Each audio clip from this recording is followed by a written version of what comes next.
वालेकुम व्यूअर्स। हम स्टडी कर रहे हैं मॉडल वर्ब्स के टॉपिक को और इस सिलसिले में ये हमारा सेकंड पार्ट है जिसके अंदर हम शैल, शुड, विल एंड वुड जो ये हमारे मॉडल वर्ब्स हैं इनको स्टडी करने की कोशिश करेंगे।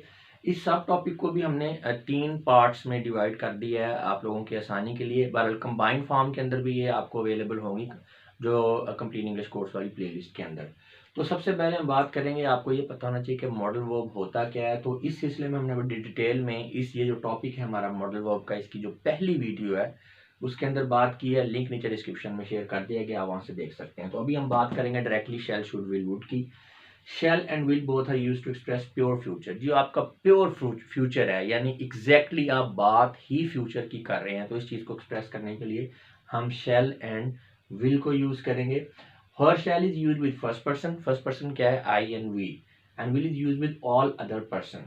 तो बाकी जो है I और we के साथ हम shall यूज करते हैं नॉर्मली, और बाकी जितने भी पर्सन हैं उनके साथ हम will यूज करते हैं। लेकिन but I we will is more common than I we shall, यानी shall के बजाय हम I और we के साथ भी आजकल will ही यूज करते हैं in modern English. To sum up today will is mostly use with all person. तकरीबन तमाम पर्सन के साथ आजकल हम जो है विल ही यूज करते हैं। लेकिन आपको पता होना चाहिए according to the rules of grammar जो है हमारा शेल लगता है आई और वी के साथ, विल लगता है बाकी पर्सन के साथ। लेकिन अगर आप आई और वी के साथ भी आप विल लगाएंगे तो वो गलत नहीं होगा, ठीक होगा। मॉडर्न इंग्लिश में ऐसा ही किया जाता है। इसके अलावा ज़्यादा जोर देने के लिए किसी बंदे की मजबूत इरादे को, मतलब आई या वी जो है मजबूत इरादे को उनके को एक्सप्रेस करना है, तो उसके लिए भी हम विल यूज़ करेंगे। विल बेसिकली एक जो है स्ट्रॉन्ग डिटर्मिनेशन, और विल का मतलब भी यही होता है कि उस बंदे का इरादा या ख्वाहिश। I shall will play the match, मैं मैच खेलूंगा। अब यहाँ आई के साथ आप शैल भी लगा सकते हैं, विल भी लगा सकते हैं। I shall will be 27 next year. When shall will play the match again, हम दोबारा मैच कब देखेंगे? टुमारो विल बी फ्राइडे, सुबह जुमा होगा। You will play that match next week, आप अगले हफ्ते ये मैच खेलेंगे। तो आप देख सकते हैं विल भी लगा हुआ है और शेल भी लगा हुआ है, और ये प्योर फ्यूचर को एक्सप्रेस कर रहे हैं, यानी जो अभी आने वाले लम्हात हैं उनके अंदर जो कुछ होना है उसके बारे में बताया जा रहा है। नेक्स्ट है shall may also be use with second and third person. जी, अब ये थोड़ी सी डिफरेंट चीज़ है। शेल जो हमें पता है हमने सिर्फ आई और वी के साथ लगाना है, किसी और के साथ तो लगाना ही नहीं। लेकिन कुछ खास स्पेसिफिक सिचुएशंस हैं, ऐसी हैं जिसमें शेल आपका सेकंड एंड थर्ड पर्सन के साथ भी यूज हो जाता है। वो कैसे? Where this happen only when we want to indicate a command, promise और थ्रेट इन अ सेंटेंस। यानी आप कोई कमांड है, यानी कोई आप हुक्म दे रहे हैं, ठीक है, कोई इंस्ट्रक्शन है, आप वादा कर रहे हैं, यानी पक्का आपने कह लिया कि ये होगा ही होगा, या कोई आप वार्न कर रहे हैं, थ्रेट कर रहे हैं, तो उस सिलसिले में भी आप शेल जो है वो यूज़ कर सकते हैं सेकंड एंड थर्ड पर्सन के साथ। नॉर्मली आपने नहीं करना, लेकिन इस तरह की सिचुएशन में आप कर सकते हैं। ये भी आपको एग्जांपल्स दिखाएंगे तो क्लियर हो जाएगा।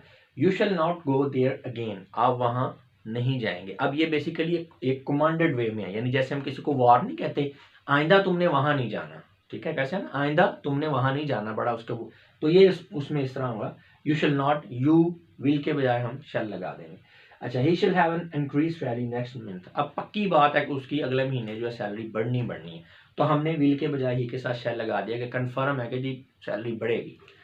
You shall be regretted for this. अब ये थ्रेट है, आप कह लें वार्न है, यानी कि आप ये जो काम कर रहे हैं ना आपको भुगतना पड़ेगा, ये आपके साथ होना ही होना है। तो इसमें भी आप ये जो थ्रेट कर रहे हैं तो ये यू के साथ हमने शैल लगा दिया। लेकिन ये जस्ट आपको इंफॉर्मेशन के लिए चीज़ें बता रहे हैं, आपने यूज़ नहीं करना, कि ज़रूरी नहीं कि आप इनको यूज़ करें। ये आपको इसलिए बताई जा रही है कि सामने कोई चीज़ आ जाती है तो आप कंफ्यूज ना हो, या करेक्शन वाले क्वेश्चंस के अंदर भी इस तरह से क्वेश्चन पूछा जा सकता है, तो आपके नॉलेज में ये चीज़ें होनी चाहिए। Such use of shall with second and third person is old fashioned now and is usually avoided in modern English। वही वाली बात होगी ना कि हम सेकंड एंड थर्ड पर्सन के साथ shall जो है वो नॉर्मली नहीं लगाते हैं। आप में से बहुत कम लोग होंगे जिन्होंने लगा हुआ देखा भी होगा। तो हमने इसको कोशिश भी करनी है कि हमने इसको यूज़ नहीं करना है शैल को सेकंड एंड थर्ड पर्सन के लिए। लेकिन आपके नॉलेज में होना चाहिए कि जो ओल्ड इंग्लिश है उसके अंदर ये सारा कुछ होता था, और करेक्शन वाले क्वेश्चंस के अंदर आपको इससे वास्ता पड़ सकता है। Next is sometimes will of a person spoken to is asked by the question which shall I we। जी, जब आप किसी बंदे से बात कर रहे हैं, ठीक है, स्पोकन टू, तो अगले बंदे से उस बंदे की मर्जी पूछने के लिए, उसकी विल पूछने के लिए, तो जो क्वेश्चन हमारा होगा उसके अंदर हम आई और जो सॉरी शेल को यूज कर सकते हैं। यानी क्वेश्चन फॉर्म के अंदर हम शैल को यूज़ कर सकते हैं अगले बंदे की, यानी जिससे आप बात कर रहे हैं उसकी विल पूछने के लिए। एग्जांपल्स देखेंगे तो क्लियर हो जाएगा। जैसे शैल आई प्ले द मैच, क्या मैं मैच खेलूंगा। एक्चुअली इसका मीनिंग ये बन रहा है कि आप चाहते हैं कि मैं मैच खेलूं, do you want me to play, ठीक है ना। आप उससे ये नहीं पूछ रहे कि मैं मैच खेलूंगा, भाई ये तो आपको पता होगा ना अगर आप इस तरह से पूछेंगे। बेसिकली आप उसकी विल पूछ रहे हैं कि क्या आप चाहते हैं कि मैं मैच खेलूं, ठीक है, यानी do you want me to play the match, तो इसको हमने इस तरह से लिख दिया, shall I play the match.